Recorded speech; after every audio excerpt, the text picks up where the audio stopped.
بسم اللہ الرحمن الرحیم۔ جس وقت حضرت امام حسین رضی اللہ تعالی عنہ نے شہادت پائی، ایک سفید کبوتر اڑتا ہوا آیا اور اپنے پر و بال کو امام عالی مقام کے خون میں تر کیا اور اڑ گیا، حتیٰ کہ یہ کبوتر اڑتا ہوا مدینہ طیبہ پہنچا۔ طواف کے انداز میں حضور اکرم صلی اللہ علیہ وآلہ وسلم کے روضہ پاک کے گرد اڑتا تھا اور اس کے پروں سے خون کے قطرات ٹپک رہے تھے۔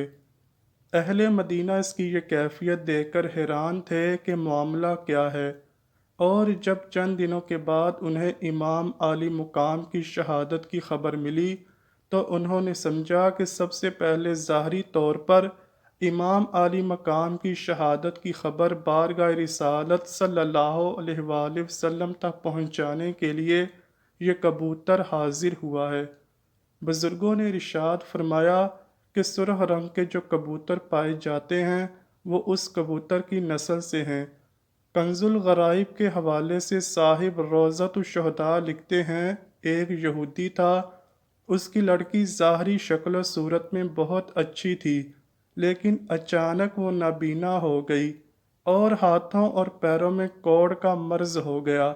محلہ پڑوس کے لوگ اس لڑکی کو شدید نفرت کی نگاہ سے دیکھتے تھے، یہاں تک کہ یہودی اپنی لڑکی کو لے کر شہر سے باہر اپنے ایک باغ میں مقیم ہو گیا۔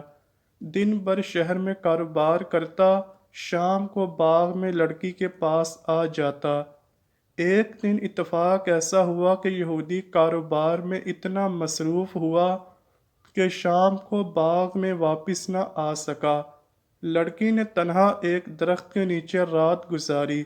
صبح کے وقت لڑکی نے قریب ہی دوسرے درخت پر ایک پرندے کی گریہ زاری کی دردناک آواز سنی۔ تابِ ضبط نہ رہی، کسی طرح گھسیٹتی ہوئی اس درخت کے نیچے پہنچی۔ اگرچہ نابینا تھی لیکن اپنے سر کو اوپر کی جانب اٹھا کر رونے والے پرندے کی جانب متوجہ ہو گئی۔ اچانک اس پرندے کے پر سے خون کا ایک گرم قطرہ اس کی داہنی آنکھ میں ٹپکا، اس کی وہ آنکھ روشن ہو گئی۔ پھر خون کا ایک قطرہ اس کے داہنے ہاتھ پر ٹپکا، وہ ہاتھ بھی درست ہو گیا۔ لڑکی نے یہ کیفیت دیکھ کر بایاں ہاتھ پھیلا دیا، اس پر بھی ایک قطرہ ٹپکا، وہ ہاتھ بھی درست ہو گیا۔ اس قطرہ خون کو لڑکی نے اپنے بائیں آنکھ پر مل لیا، وہ آنکھ بھی روشن ہو گئی۔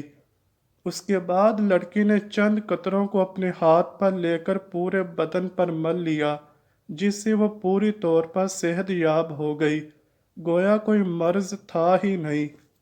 اب لڑکی اٹھی اور اپنے باپ کی تلاش میں باغ کے گرد گھومنے لگی۔ اتنے میں یہودی آ گیا لیکن اپنی لڑکی کو پہچان نہ سکا۔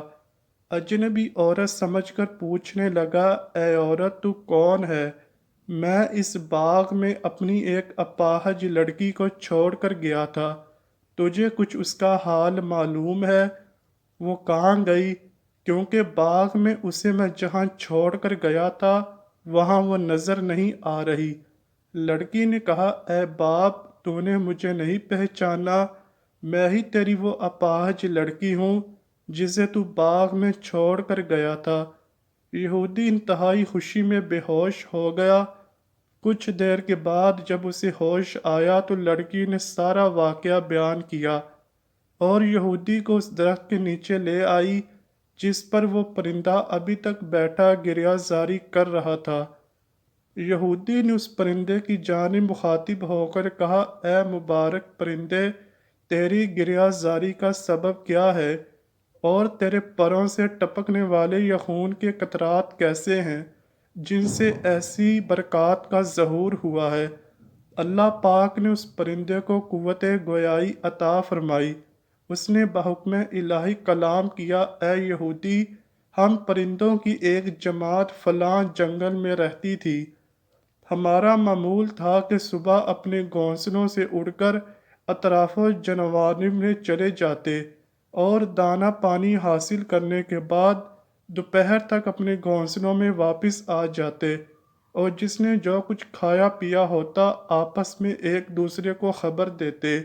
اچانک ایک دن ہم نے ایک ندا سنی کہ نواسے رسول حضرت امام حسین رضی اللہ تعالی عنہ نے تپتی ہوئی دوپہر میں کربلا کی سرزمین پر شہادت کا جام نوش کیا ہے، اور اے پرندو، تم درختوں کے سائے میں بیٹھ کر آرام کر رہے ہو۔ یہ ندا سن کر ہم تمام پرندے کربلا کی سرزمین کی جانب روانہ ہوئے۔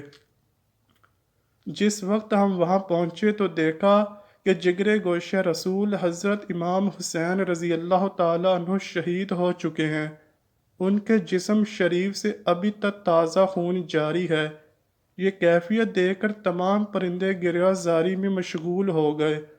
مجھ میں تاب ضبط نہ رہا، میں نے اپنے آپ کو آپ کے بہنے والے خون شریف میں گرا دیا، اپنے چہرے اور اپنے بالوں پر آپ کے مبارک خون میں تر کیا، اور وہاں سے اڑ کر میں یہاں آ گیا ہوں۔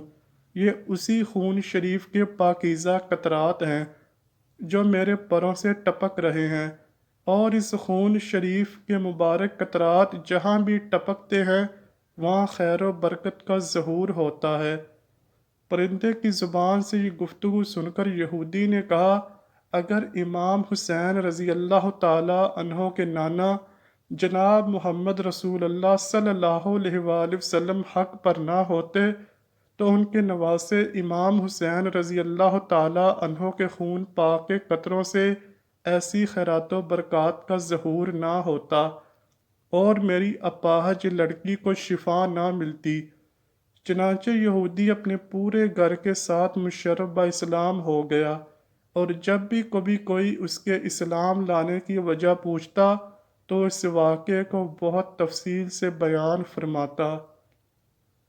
اللہ پاک سے دعا ہے کہ وہ ہمیں نبی پاک صلی اللہ علیہ وآلہ وسلم اور ان کی آل پاک سے سچی و پکی محبت عطا فرمائے۔ کمنٹ سیکشن میں آمین لکھنا مت بھولیے گا۔ امید کرتا ہوں کہ آپ کو ویڈیو ضرور پسند آئی ہوگی۔ اگر ویڈیو پسند آئی ہے تو ویڈیو کو لائک کیجئے، شیئر کیجئے اور چینل کو لازمی سبسکرائب کیجئے۔ ملتے ہیں اگلی ویڈیو میں، تب تک کے لیے اللہ حافظ۔